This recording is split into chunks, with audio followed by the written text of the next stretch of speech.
사람의 겉모습만 보고 그 속을 다 안다고 믿는가? 그렇다면 당신은 이미 수많은 관계에서 상처받았을지도 모른다. 나는 평생 수천 명의 사람을 만났다. 사업가, 직원, 거래처, 그리고 친구들. 하지만 그들 중 끝까지 함께 할 수 있었던 사람은 많지 않았다. 겉으로는 다정하고 따뜻한 미소를 지어도 시간이 지나면 그 미소 뒤의 진심이 드러난다. 처음엔 웃으며 인사했지만 약속을 어기고 책임을 회피하며 필요할 때만 찾아오는 사람들을 수도 없이 봤다. 그들은 공통적으로 한 가지를 몰랐다. 신뢰는 말이 아니라 습관으로 쌓인다는 것. 나는 상품보다 사람을 먼저 본다. 삼성 상회를 시작하던 시절 새벽마다 장부를 직접 적으며 깨달았다.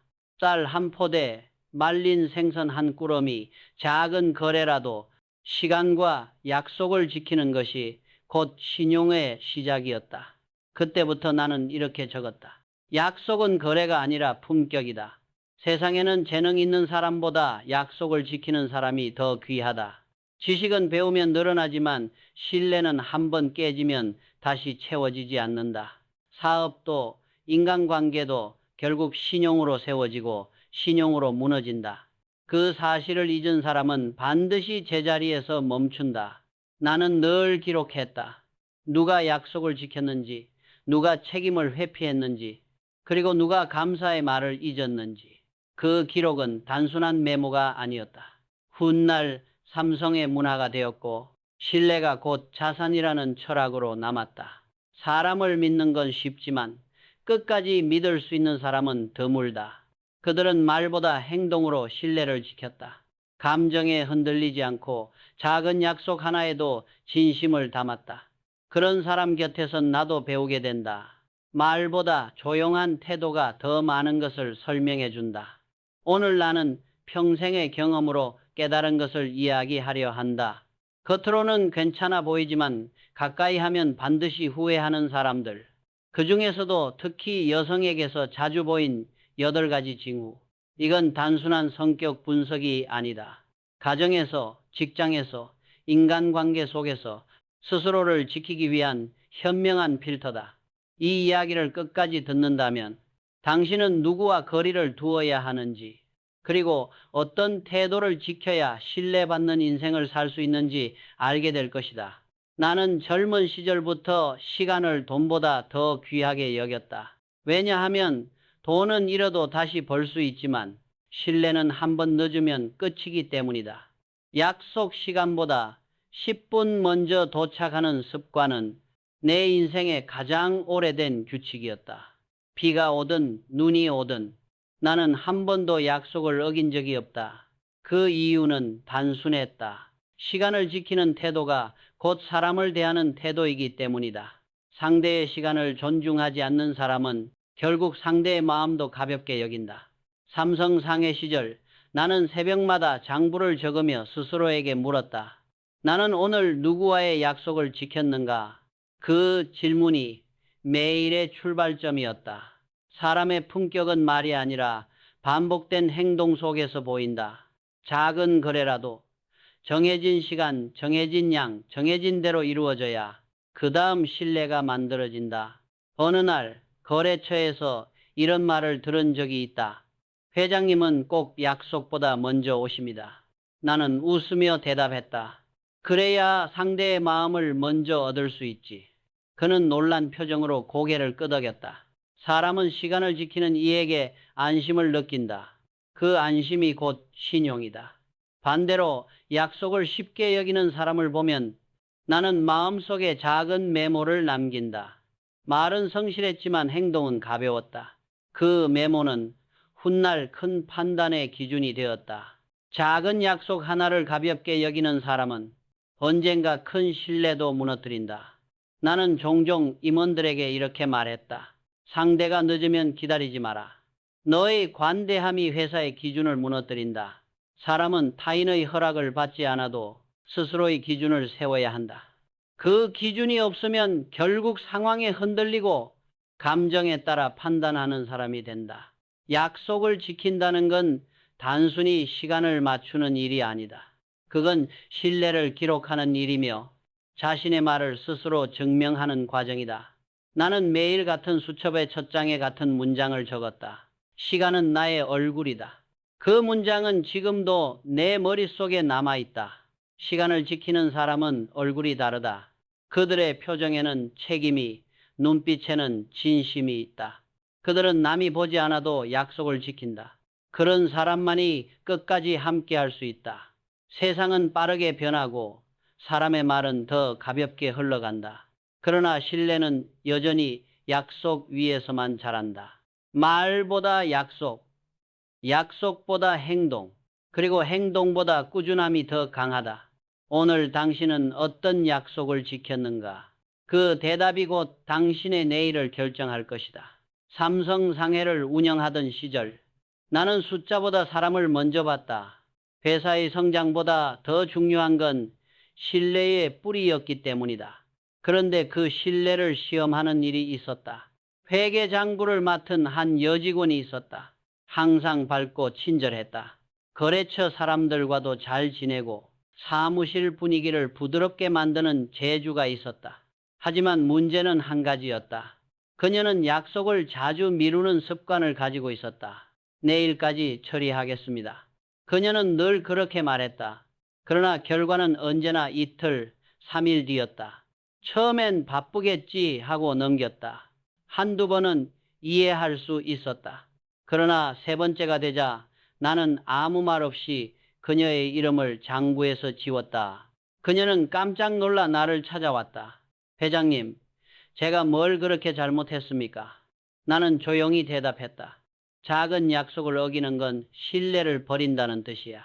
그 순간 사무실 공기가 얼어붙었다. 사람들은 그 말을 듣고 자신을 돌아봤다. 약속은 단순히 언제까지 하겠다는 문장이 아니다. 그건 책임의 선언이다. 작은 약속 하나를 무너뜨리면 그 위에 쌓아온 모든 신뢰가 함께 무너진다. 그녀는 그날 이후 달라졌다. 비가 오든 눈이 오든 약속한 일을 끝낼 때까지 퇴근하지 않았다. 어떤 날은 밤 10시까지 불을 켜둔 채 장부를 마무리했다. 몇 달 후 나는 그녀를 불러 이렇게 말했다. 이제 믿을 수 있겠군. 그녀는 울먹이며 고개를 숙였다. 나는 미소를 지었다.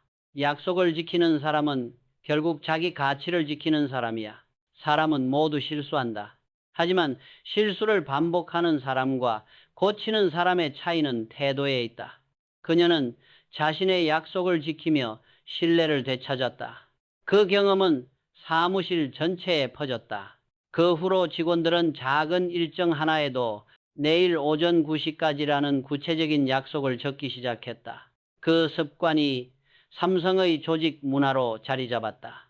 신뢰는 선언이 아니라 반복된 행동의 총합이었다. 나는 그때 확신했다. 말보다 행동이 회사를 세우고 태도가 운명을 만든다는 것을. 세상은 종종 말로 사람을 평가하지만 나는 늘 행동을 본다. 그가 약속을 지켰는가? 그가 책임을 피하지 않았는가? 그가 감사를 잊지 않았는가? 그 세 가지로 나는 사람을 판단한다. 당신은 오늘 어떤 약속을 어겼는가? 그리고 그것을 고치기 위해 무엇을 했는가? 그 대답이 바로 당신의 신뢰를 말해준다. 나는 사람의 능력보다 감정을 다스리는 힘을 더 중요하게 본다. 뛰어난 실력도 좋은 아이디어도 감정에 휘둘리면 아무 소용이 없다. 한순간의 표정이 조직의 공기를 바꾸고 한마디의 말이 신뢰를 무너뜨리기 때문이다. 수원 방직 공장을 세운 초기였다. 나는 매일 현장을 돌며 직원들의 태도를 살폈다. 그중 유능한 여성 관리자가 한 명 있었다. 손이 빠르고 판단도 정확해. 동료들 사이에서 믿을 만한 리더로 통했다. 하지만 문제는 감정이었다. 어제는 밝게 인사하던 그녀가 오늘은 아무 이유 없이 냉랭한 표정을 짓곤 했다. 웃던 얼굴이 단단히 굳으면 작업장의 공기가 얼어붙었다. 그녀의 감정은 파도처럼 오르내렸고 그 리듬에 맞춰 사람들의 마음도 흔들렸다. 하루는 그녀를 조용히 불렀다. 왜 그렇게 표정이 자주 바뀌나? 그녀는 이렇게 대답했다. 사람이니까요. 감정이 있는 게 당연하지 않습니까? 나는 잠시 침묵했다가 말했다. 그렇다. 하지만 공장은 내 감정을 위해 돌아가지 않는다. 그 한마디에 사무실이 조용해졌다. 나는 덧붙였다. 감정을 다스리는 것도 능력이다. 기분이 아닌 원칙으로 일해야 신뢰를 얻을 수 있다. 그날 이후 그녀는 달라졌다. 회의 중에도 표정을 바꾸지 않았고, 불만이 생기면 즉시 표출하지 않고 메모장에 적어 스스로 정리했다. 몇 달 뒤 공장은 다시 활기를 되찾았다. 생산성은 높아지고 불량률은 줄었다. 나는 그 모습을 보며 확신했다. 감정을 조절하는 사람이 결국 조직을 살린다. 그녀의 변화는 다른 직원들에게도 영향을 주었다. 사람들은 서로의 표정을 읽지 않으려 애썼고 일의 흐름이 부드러워졌다. 나는 회의 시간마다 이렇게 말했다. 기분이 오르내리는 사람은 조직을 맡을 수 없다. 감정이 기준이 되면 회사의 방향이 흔들린다. 감정은 칼과 같다. 잘 쓰면 사람을 살리고 잘못 쓰면 관계를 자른다. 나는 평생 수많은 사람을 보며 감정으로 일을 망친 이들을 기억한다. 그들은 순간의 분노로 신뢰를 잃고 한마디의 말로 관계를 무너뜨렸다. 감정은 자연스럽지만 그 감정을 다스리는 태도는 선택이다. 리더란 자신의 감정을 남에게 맡기지 않는 사람이다.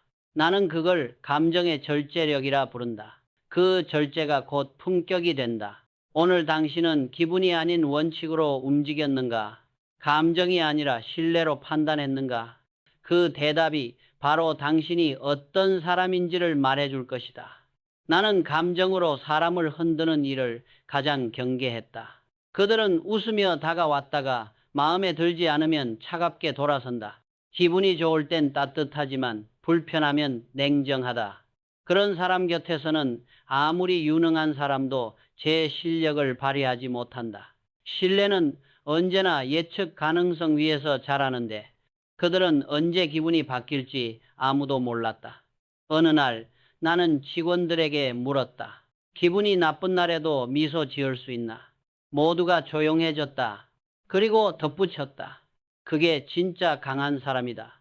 공장에서, 사무실에서, 회의장에서 감정의 눈치를 보게 되는 순간 조직은 이미 흔들리고 있는 것이다.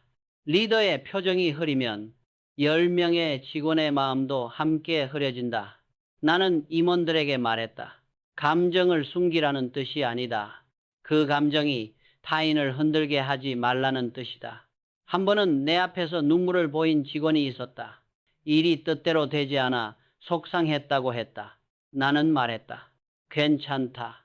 하지만 울음으로 사람을 설득하지는 마라. 감정은 이해를 얻지만 신뢰를 만들지는 못한다. 진짜 강한 사람은 감정을 통제하는 사람이다. 분노할 줄 알지만, 그것을 삼킬 줄 알고, 슬플 줄 알지만, 그것을 다스릴 줄 안다. 그들은 감정이 아니라 태도로 관계를 지킨다. 나는 평생 사람을 볼 때 기분이 아닌 원칙으로 움직이는 사람을 믿었다. 그들은 항상 일정한 눈빛으로 말한다. 괜찮아요. 그 한마디 속엔 훈련된 침착함이 있다. 감정이란 누구에게나 있다. 그러나 그 감정으로 타인을 조종하려는 순간 그건 힘이 아니라 약점이 된다. 나는 감정을 이용해 신뢰를 얻으려는 사람을 보았다. 그들의 미소 뒤엔 책임이 없었다. 그들의 눈물은 진심보다 계산이 앞섰다. 감정을 다스릴 수 있는 사람, 그가 진짜 리더다. 그들은 어떤 상황에서도 태도가 변하지 않는다. 기분이 아니라 신념으로 움직이는 사람, 그 사람만이 끝까지 함께할 수 있다. 사람은 누구나 필요에 따라 움직인다. 그러나 필요할 때만 오는 사람은 신뢰를 소비하는 사람이다. 그들은 편할 때만 웃고 도움이 필요할 때만 연락하며 상황이 바뀌면 흔적도 없이 사라진다. 1960년대 초 삼성물산이 성장하던 시절이었다. 한 여성 사업 파트너가 있었다. 그녀는 처음엔 진심 어린 태도로 다가왔다. 매일 정중히 인사하고 회의 때마다 공손했다. 그러나 거래가 끝나자 마치 처음부터 아무 인연도 없던 사람처럼 그녀는 사라졌다. 몇 달 뒤 다시 그녀가 찾아왔다. 이번엔 새로운 투자 제안서를 들고 있었다. 나는 서류를 받지도 않고 조용히 말했다. 한 번의 이익으로 사람을 이용하면 그 관계는 거기서 끝이다. 그녀는 아무 말도 하지 못했다. 나는 늘 직원들에게 이렇게 말했다. 필요할 때만 오는 사람은 회사를 소비하는 사람이다. 함께 성장하는 사람은 상황이 나쁠 때도 함께 있어준다. 신뢰란 이익이 없을 때도 남아있는 관계다. 도움이 없어도 안부를 묻고 이득이 없어도 함께 웃을 수 있는 사람. 그 사람이 진짜 인연이다. 나는 사람을 평가할 때 이렇게 물었다. 이 사람이 나를 찾는가? 아니면 내 자원을 찾는가? 그 질문의 답이 관계의 본질을 드러낸다. 세상에는 거래로 이어지는 관계가 많다. 그러나 거래로 맺어진 인연은 반드시 거래로 끝난다. 진짜 인연은 거래가 아니라 신뢰의 교환이다. 서로의 필요를 넘어 존중과 믿음으로 이어지는 관계만이 오래간다. 나는 위기 때 떠난 사람을 기억하지 않는다. 하지만 아무 이익이 없어도 곁을 지켜준 사람, 그들의 이름은 지금도 내 마음속에 남아있다. 당신 주위에도 그런 사람이 있지 않은가?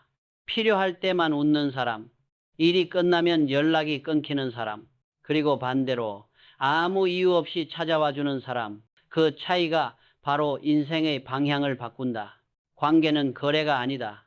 그 말은 내 경영의 중심이었다. 성과보다 신뢰, 결과보다 과정, 이익보다 사람. 그 원칙이 삼성을 만들었다. 나는 평생 수많은 사람을 보았다. 그중 가장 위험한 사람은 겉으로 웃으면서 속으로 질투하는 사람이었다. 그들의 눈빛엔 언제나 비교가 있었고 그 비교는 결국 자신을 병들게 했다. 1969년 삼성전자를 세웠을 때다. 그때 대부분의 업계 사람들은 비웃었다. 무역이나 하던 회사가 전자를 한다고 금방 망할 거야.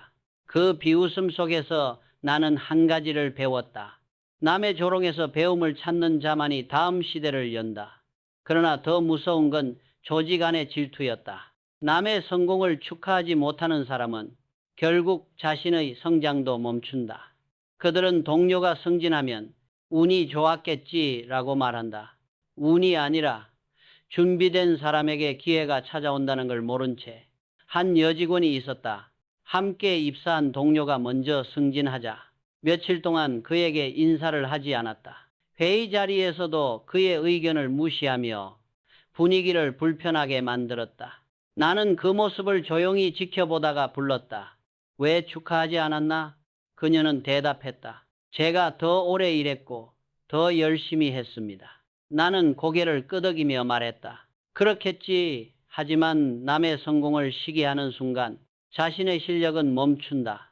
질투는 불처럼 번진다. 처음엔 조용하지만 마음을 태우기 시작하면 결국 자신만 남긴다. 나는 임원 회의에서 이렇게 말했다.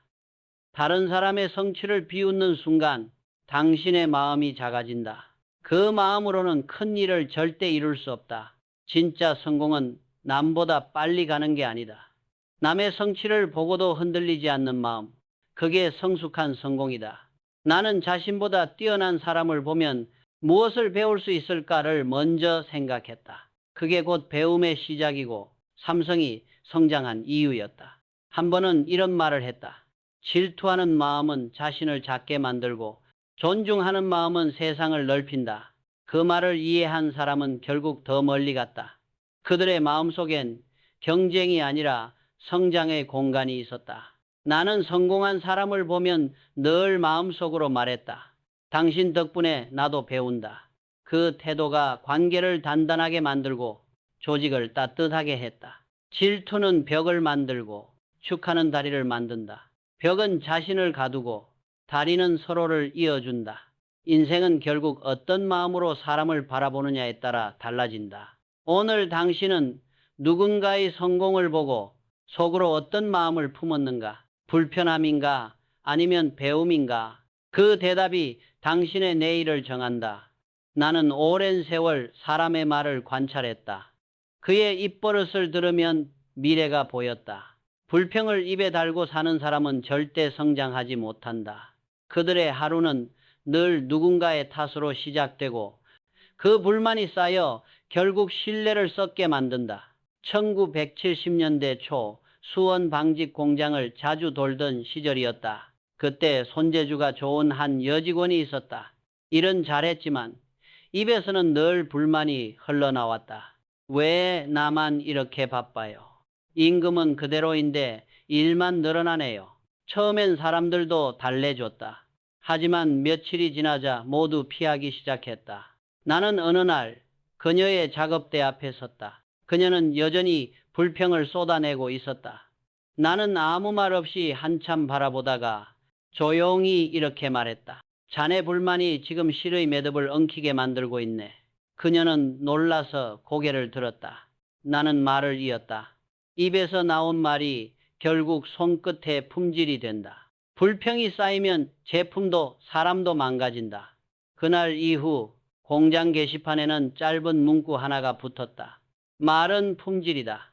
그 문장은 수십 년 동안 삼성의 사내 교육 슬로건으로 남았다. 나는 그 문장을 쓸 때 이런 생각을 했다.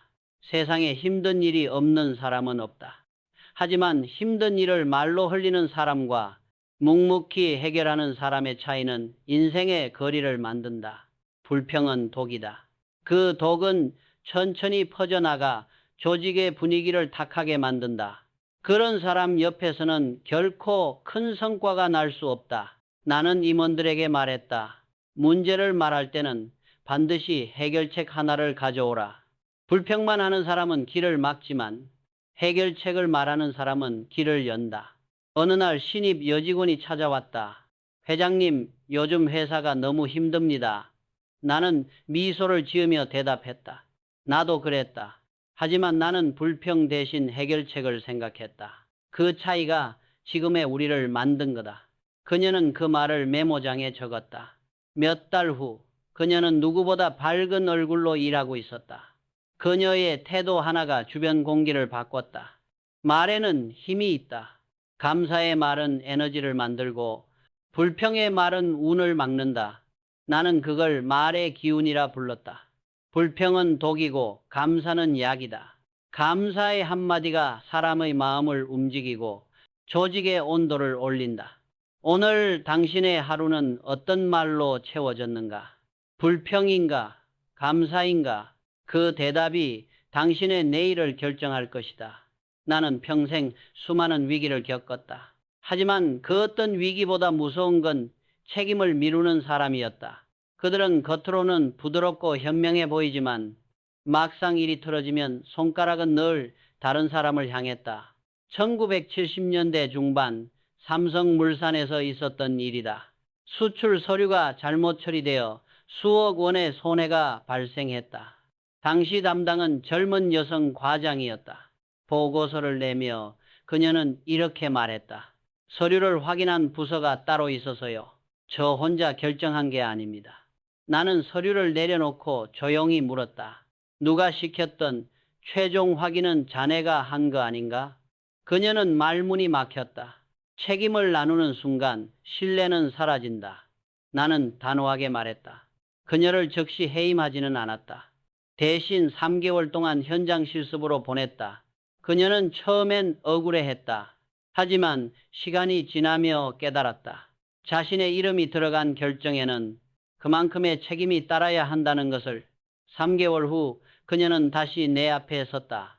회장님, 모든 결정에는 제 이름이 들어가야 한다는 뜻을 이제 이해했습니다. 나는 미소를 지으며 고개를 끄덕였다. 그게 바로 신뢰의 시작이다. 나는 임원회의에서 자주 말했다. 문제가 생겼을 때 누가 잘못했나를 찾는 조직은 절대 커질 수 없다. 내가 무엇을 놓쳤나를 묻는 조직만이 성장한다. 책임을 남에게 돌리는 순간 사람은 배움을 잃고 신뢰를 잃는다. 한 번은 회의실 칠판에 책임나라고 적었다. 그리고 조용히 말했다. 이 한 글자가 바뀌면 회사는 무너진다. 책임너가 되는 순간 기준은 사라진다. 나는 늘 젊은 직원들에게 말했다. 남을 탓하면 거기서 멈춘다. 자신을 돌아보면 한 걸음 더 나아간다. 그것이 삼성의 핵심 인재 원칙이 되었다. 책임을 진다는 건 자신의 잘못을 인정하는 게 아니라 더 나은 방향을 고민하겠다는 의지의 표현이다. 그 태도가 곧 신뢰를 만든다. 나는 책임을 피하는 사람 옆에서는 일하지 않았다. 왜냐하면 위기 때마다 그들은 먼저 숨기 때문이다. 신뢰는 위기 속에서 드러난다. 책임을 지는 사람은 두려워하지 않는다. 그들은 실수를 발판으로 삼고 책임을 회피하는 사람은 그 자리에서 멈춘다. 신뢰는 언제나 나에서 시작된다. 남을 바꾸려 하기 전에 나의 태도, 나의 언어, 나의 기준을 먼저 세워야 한다. 그 기준이 무너지면 아무리 큰 회사도 아무리 똑똑한 사람도 오래가지 못한다. 오늘 당신은 어떤 위기에서 먼저 내가 잘못했습니다라고 말할 준비가 되어 있는가? 그 한마디가 바로 당신의 품격을 결정한다. 나는 평생 수많은 사람을 보며 확신했다. 감사할 줄 모르는 사람은 오래가지 못한다. 겉으로는 예의에 바르고 깔끔해 보이지만 누군가의 도움을 받았을 때 고맙습니다라는 한마디가 나오지 않는 사람, 그들의 마음엔 온기가 없었다. 1960년대 말 삼성의 인원이 점점 늘던 시절이었다. 하루는 본사 사무실 청소를 담당하던 아주머니가 추운 새벽에도 가장 먼저 출근해 불을 켰다. 그 모습을 본 나는 직원들에게 물었다. 저분께 고맙다고 인사한 적 있나? 아무도 대답하지 못했다. 잠시 침묵이 흘렀다. 그리고 나는 이렇게 말했다. 감사는 말로 해야 전해진다. 마음속으로만 하는 감사는 존재하지 않는다. 그날 이후 사무실의 분위기가 바뀌었다. 직원들은 작은 일에도 수고하셨습니다 라고 인사했고 그 한마디가 조직의 공기를 따뜻하게 만들었다. 그러나 여전히 일부는 이렇게 말했다. 그 정도는 당연한 일 아닙니까? 나는 단호하게 대답했다. 당연한 게 가장 위험하다. 당연하다고 생각하는 순간 관계는 식는다. 나는 모든 회의가 끝날 때마다 오늘도 함께 해줘서 고맙다라고 말했다. 그건 단순한 인사가 아니었다. 사람의 마음을 이어주는 리더의 언어였다. 감사는 돈이 들지 않는다. 하지만 그 한마디가 사람을 움직이게 만든다. 감사하지 않는 사람은 남의 노력을 모른다. 남의 노력을 모르는 사람은 결국 혼자가 된다. 감사는 작은 말이지만 그 말이 모여 신뢰를 만든다. 나는 젊은 임원들에게 늘 말했다. 성과를 낸 사람보다 먼저 감사합니다라고 말하는 사람을 높이 봐라. 그 이유는 단순했다. 감사할 줄 아는 사람은 자신보다 타인을 먼저 본다. 그런 사람만이 진짜 리더가 된다. 삼성의 경영 원칙 중 하나는 바로 이 짧은 문장이었다. 감사는 조직의 첫 번째 에너지다. 감사가 사라진 곳엔 냉기가 생기고 냉기가 쌓이면 결국 서로를 탓하게 된다. 그 탓이 커지면 신뢰는 무너진다. 그래서 나는 감사의 말을 의식적으로 남겼다. 작은 일이라도 반복이라도 매일같이 오늘 당신은 누구에게 진심으로 고맙습니다라고 말했는가? 그 한마디가 누군가의 하루를 바꾸고 당신의 인생을 지켜주는 가장 강한 힘이 된다. 감사는 말로 해야 한다. 그때서야 마음이 전해지고 그 마음이 신뢰를 남긴다. 감사하지 않는 사람은 결국 아무도 자신을 믿어주지 않는 세상에 남게 된다. 감사하는 태도는 신뢰의 시작이다. 그 시작을 잊은 사람은 아무리 똑똑해도 멀리 가지 못한다. 나는 사람을 볼 때 언제나 눈을 먼저 본다. 눈은 입보다 정직하고 표정보다 솔직하다. 그 사람의 마음이 고요한지 아니면 교만으로 흐려졌는지는 눈빛에서 드러난다. 겸손한 사람의 눈은 부드럽다. 배우려는 마음이 담겨 있고 상대의 이야기를 끝까지 들을 줄 안다. 반면 교만한 사람의 눈은 차갑다. 언제나 위에서 아래로 바라보고 남을 판단하려 든다. 1970년대 말 나는 신입사원 교육장을 자주 찾았다. 그곳에서 나는 늘 사람들의 눈을 관찰했다. 어느 날 한 여성 신입이 눈에 들어왔다. 말도 조리 있고 학벌도 뛰어났지만 눈빛은 위태로웠다. 상대가 말할 때마다 눈을 치켜뜨고 연장자의 조언에도 미소 대신 냉소가 섞여 있었다. 회의가 끝난 뒤 나는 그녀를 불렀다. 자네는 자신감이 넘쳐 보이네. 하지만 눈이 너무 위에서 아래로 본다. 그녀는 당황했다. 그게 무슨 뜻이십니까? 나는 담담히 말했다. 눈은 입보다 솔직하다. 사람을 내려다보는 눈은 결국 자신을 잡게 만든다. 그녀는 처음엔 이해하지 못했다. 그러나 시간이 지나며 변했다. 회의 중에는 상대의 말을 끝까지 듣고 조언을 받을 때는 눈을 마주치며 고개를 숙였다.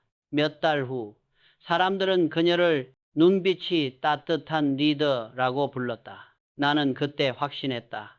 눈빛의 높이가 인생의 높이를 결정한다. 눈빛이 교만하면 실력도 가려진다. 사람을 아래로 보는 순간 배움은 멈춘다. 반대로 겸손한 눈은 모든 것을 배운다. 진짜 리더는 가르치려 들지 않는다. 늘 배우려는 눈으로 세상을 본다. 그 눈빛 속엔 존중이 있고 그 존중이 결국 신뢰를 만든다. 나는 젊은 직원들에게 자주 말했다. 사람의 눈은 거울이다. 그 눈에 비친 상대의 마음이 결국 네 인생을 비춘다. 오늘 당신의 눈빛은 어떤가? 교만인가 존중인가? 그 답이 당신의 인간관계를 말해준다. 사람을 제대로 보면 인생이 편해진다. 잘못된 사람을 곁에 두면 인생이 고단해진다. 나는 평생 신뢰를 기준으로 사람을 골랐다. 삼성 상해에서 함께 장부를 적던 동료, 눈으로 배운 공장 인부, 책임을 지는 임원들. 그들이 있었기에 위기가 와도 회사를 지킬 수 있었다. 오늘까지 이야기한 8가지 유형을 기억하라. 약속을 가볍게 여기는 사람, 감정으로 사람을 흔드는 사람, 필요할 때만 다가오는 사람, 남의 성공을 시기하는 사람, 불평을 입에 달고 사는 사람, 책임을 남에게 미루는 사람, 감사를 말하지 않는 사람, 그리고 사람을 내려다보는 눈을 가진 사람. 이들은 공통적으로 한 가지를 가지고 있었다. 겉으로는 매력적이지만 시간이 지나면 반드시 신뢰를 무너뜨린다는 점이다. 그러나 이 이야기는 그들을 미워하라는 뜻이 아니다. 그보다는 스스로를 지키기 위한 지혜다. 세상에는 고쳐야 할 사람보다 거리를 두어야 할 사람이 많다. 하지만 나는 항상 이렇게 덧붙였다. 남의 결점을 보기 전에 내 안에도 그 모습이 숨어 있지 않은가를 돌아봐라. 우리 모두 완벽하지 않다. 그러나 자신을 돌아보고 바꾸려는 노력, 그것이 신뢰받는 인생의 첫걸음이다. 인간관계는 거울이다. 당신이 준 만큼 돌아온다. 좋은 사람을 만나고 싶다면 먼저 좋은 사람이 되어라. 그 태도가 결국 당신의 품격을 만든다. 나는 평생 이렇게 믿었다. 성공은 기술이 아니라 태도에서 시작된다. 말보다 행동, 지식보다 신뢰, 그리고 신뢰보다 더 강한 것은 감사다. 오늘 이 이야기가 당신이 사람을 보는 눈을 조금이라도 바꾸는 계기가 되길 바란다. 지금 떠오르는 그 한 사람, 그가 당신의 삶에 영향을 주는 사람일지도 모른다. 그가 신뢰할 만한 사람인지 아니면 거리를 두어야 할 사람인지 그 판단이 인생의 품격을 결정한다.